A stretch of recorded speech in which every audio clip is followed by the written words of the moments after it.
The Junkers Ju-187 Stuka is identified with the Luftwaffe's early blitzkrieg tactics, with devastating dive-bombing attacks that left an indelible mark on World War II.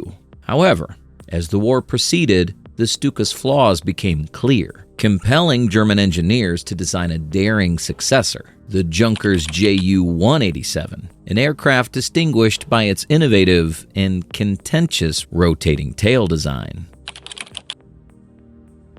By the outset of World War II, the Junkers Ju-187 Stuka had gained a frightening reputation as a precision dive bomber, with its notorious sirens nicknamed the Jericho trumpets, instilling terror in opposing troops. It was vital in the early blitzkrieg assaults, dealing severe hits to ground targets in Poland, France, and the Low Countries. However, as the conflict advanced, the gaps in its efficiency began to appear.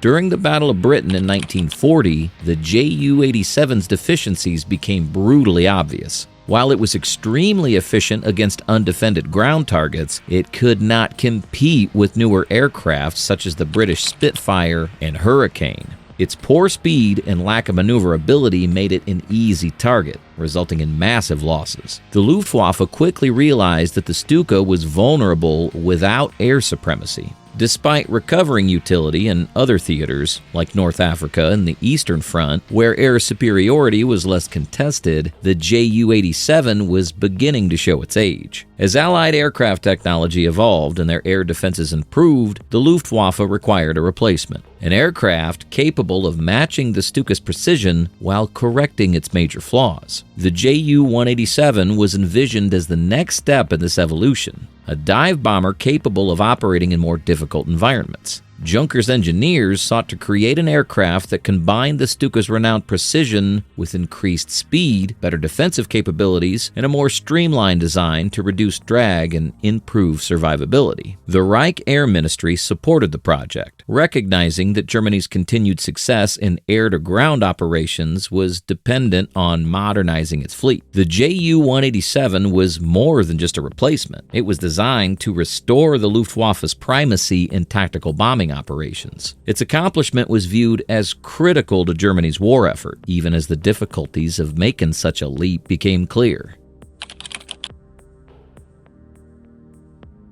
The Junkers Ju-187 sought to build on the success of its predecessor while correcting the flaws that had afflicted the Ju-187 Stuka. At first sight, the Ju-187 appears to retain some of the Stuka's famous traits, such as the inverted gull wings and dive bombing capability. However, a closer look revealed some significant design alterations meant to bring the aircraft into the modern era of aerial warfare. One of the most notable changes was the addition of retractable landing gear. Unlike the fixed landing gear of the Ju-187, which created significant drag, the Ju-187's gear could be fully retracted during flight, significantly boosting aerodynamic efficiency and top speed. Another significant improvement was the cockpit design. The Ju-187 had a longer nose and a relocated cockpit canopy, giving the pilot a much superior field of view. This was important for precision dive bombing missions, which required increased accuracy and situational awareness during combat. The most notable aspect of the Ju-187 was its revolutionary spinning tail. This vertical stabilizer is designed to tilt 180 degrees downward, effectively flipping upside down during flight. The goal of this novel design was to eliminate the rear gunner's blind spot,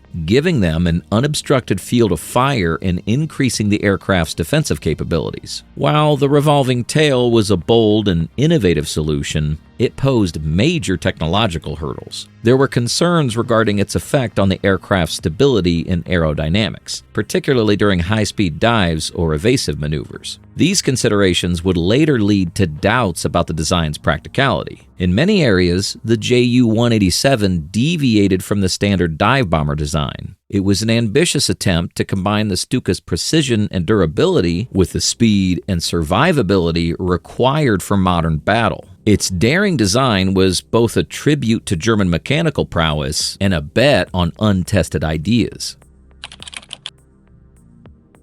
Among the Ju-187's novel features, none were more radical or controversial than the revolving tail. This one-of-a-kind design was intended to address one of the most significant issues faced by bomber crews: the blind spot formed by the typical vertical stabilizer, which hindered the rear gunner's line of sight. In the Ju-87, the rear gunner was frequently unable to engage enemy fighters approaching directly behind, making the aircraft vulnerable during attacks. The Ju-187's spinning tail attempted to address this issue by providing the rear gunner with a full, unobstructed field of fire. A sophisticated system of hydraulics and locking mechanisms enabled the tail to rotate. During normal flight, the tail remained erect, providing stability and proper aerodynamics. When defensive fire was required, the tail could be moved downward to provide an unobstructed line of sight for the rear gunner.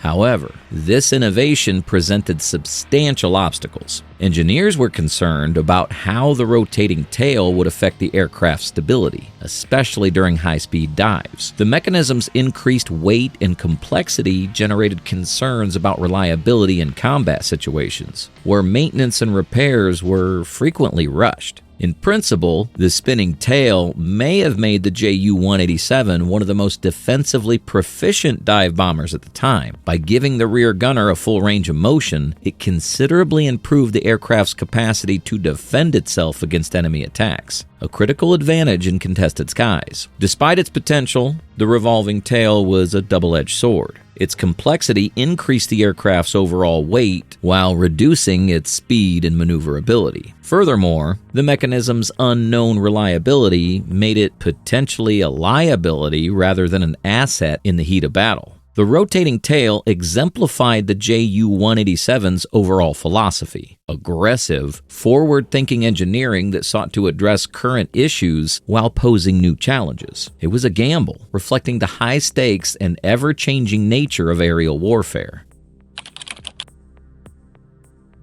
The Junkers Ju-187 was not only designed to be more defensively adept than its predecessor, but also to exceed the Stuka in all quantifiable ways. From speed to payload capacity, the Ju-187 was designed to be a next-generation dive bomber capable of adapting to World War II's increasingly dangerous skies. The Junkers Jumo 213 engine was the driving force behind the Ju-187's enhanced performance. This strong 1,776 horsepower inline engine offered a major increase in speed, with a predicted top speed of 600 kilometers per hour, 372 miles per hour, a significant gain over the Ju-87's 410 kilometers per hour, 255 miles per hour. This boost in speed would have improved the Ju-187's survivability against faster, contemporary Allied aircraft. The Ju-187 was designed to carry a large bomb load with a maximum capacity of 1,000 kilograms. This made it capable of delivering deadly payloads to tactical and strategic targets. The Ju-187's combination of improved speed and huge payload capacity allowed it to perform accurate strikes while decreasing its exposure to enemy defenses. The Ju-187 was also designed with defensive characteristics in mind.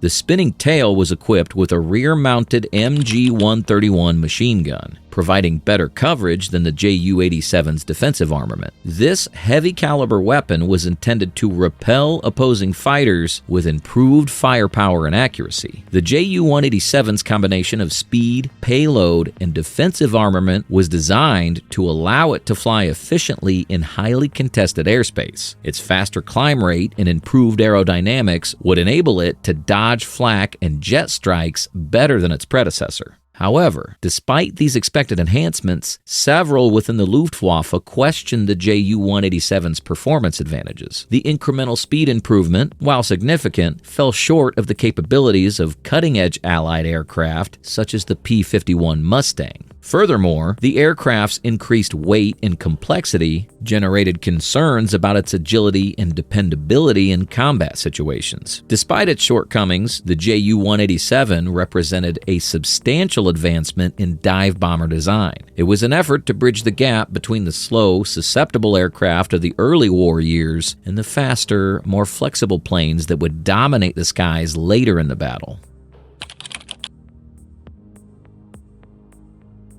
Despite its ambitious design and planned modifications, the Junkers Ju-187 project was formally terminated in late 1943. The choice was not taken lightly, but it represented the Luftwaffe's evolving objectives as the reality of World War II became more grave. By the time the Ju-187 was planned, Germany's resources were running low. The Luftwaffe was already working on several high-priority projects, including the construction of jet-powered aircraft like the Messerschmitt Me-262 and advanced fighter planes like the Focke-Wulf TA-152.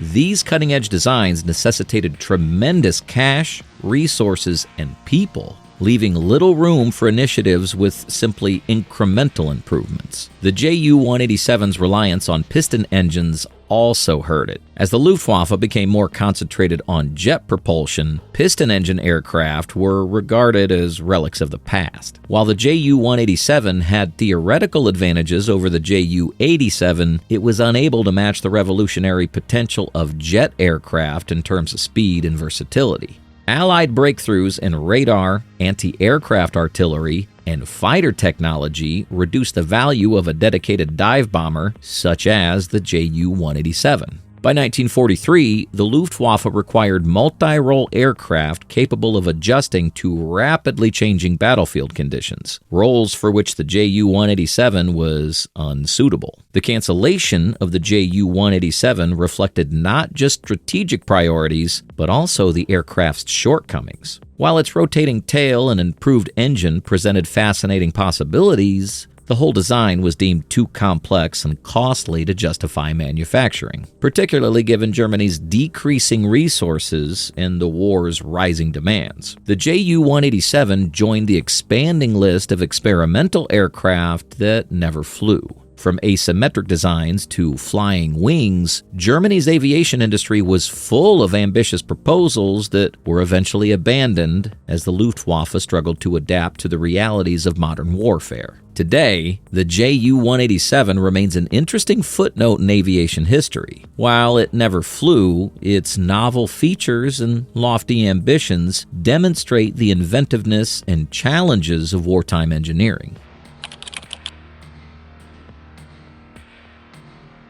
The Junkers Ju-187 represents a one-of-a-kind intersection of ambition and adversity in aviation history. As an attempt to recreate the dive bomber, it exemplified World War II's never-ending push for invention. However, its story also highlights the difficulties of turning ambitious concepts into operational realities in the midst of battle. The rotating tail on the Ju-187 was more than just an engineering curiosity. It was a direct response to the tactical limitations of the Ju-87 Stuka. This design attempted to offer the rear gunner a wide field of fire, addressing one of the most serious flaws of previous dive bombers. However, this innovation required a high learning curve because it brought aerodynamic and mechanical hurdles that engineers struggled to overcome. If the Ju-187 had been constructed, it could have marked a significant advance in dive bombing tactics. Its faster speed and defensive skills may have allowed it to operate in more contested airspaces, increasing the relevance of dive bombers in a period dominated by multi-role aircraft. However, its single-purpose design restricted its versatility, leaving it vulnerable to the changing demands of contemporary combat. Interestingly, modern aviation incorporates parts of the Ju-187's design philosophy. The concept of redefining defensive capabilities and boosting situational awareness for rear-facing gunners is similar to advances in modern human and unmanned combat weapons. While the spinning tail was never a popular option, the concept cleared the way for reconsidering how aircraft may overcome their inherent blind spots. The Ju-187's significance goes beyond its immediate era. Its emphasis on combining precision, speed, and defense demonstrates long-standing priorities in aircraft design. The lessons learned from experimental programs, such as the Ju-187, have influenced modern stealth bombers, advanced drones, and even fifth-generation fighters. Today, the Ju-187 is admired for both its ambition and its unique appearance. Historians see it as a window into the complexities of wartime engineering, while aviation fans are fascinated by its future notions. Its unique silhouette and ingenious features have sealed its place as one of the most intriguing what-ifs of World War II aviation. In the broad arc of aviation history, the Ju-187 is a reminder that not all groundbreaking ideas fly, but they make an indelible imprint. The Ju-187, from its audacious innovation to its tragic demise, remains a symbol of human invention and the never-ending effort to push beyond the confines of conventional thought. The Junkers Ju-187 was an audacious attempt to reinvent the role of the dive bomber in modern warfare, not just as a replacement for the Stuka. Though it never left the design board, its concepts and problems offer an intriguing glimpse into the inventiveness and ambition of wartime aviation. Even in its unrealized form, the Ju-187 left a legacy that continues to influence aircraft design. It reminds us that ambitious ideas, some successful, others abandoned, are critical in defining the direction of aviation and frequently serve as the foundation for growth. What do you believe? Was the Ju-187 just too ambitious for its day, or could it have changed the course of World War II? Tell us what you think in the comments section below. We appreciate you joining us on this in-depth look at the Junkers Ju-187. Remember to like and subscribe for more in-depth stories about creation, engineering marvels, and the aircraft that helped shape our globe. Continue your upward historical investigation until next time.